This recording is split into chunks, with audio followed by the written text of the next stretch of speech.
I'm a stroke neurologist, by training and practice, and also an epidemiologist. And my research interest in epidemiology was specifically on the relationship of infection and inflammation to stroke risk. Share some of the new findings about inflammation. Everyone's hearing so much about inflammation. We see it contributing to heart disease and stroke risk, in people who have diabetes and people who have high blood pressure.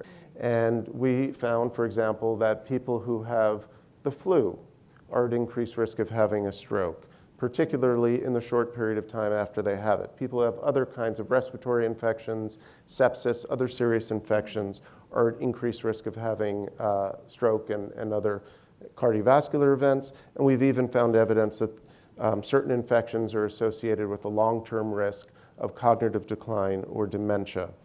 And we think that's because just like these other risk factors causing inflammation, by damaging the blood vessels over time, infections may do the same thing. And of course, COVID is like the paradigmatic example of how an inflammatory condition, an infectious condition, a virus obviously, can cause inflammation.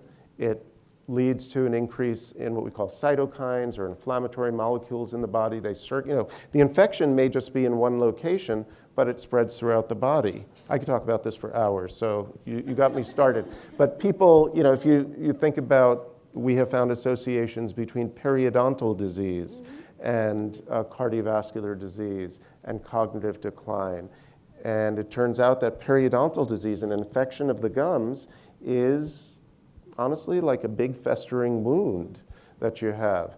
And so that can lead to effects more distally in the body. Inflammatory mediators circulate throughout the body.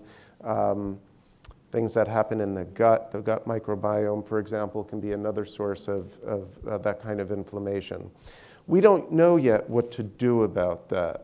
There's some studies that have been done that suggest certain simple medicines that we use for inflammation, that we use for gout, for example, or for arthritis, may help to reduce risk of cardiovascular events and stroke.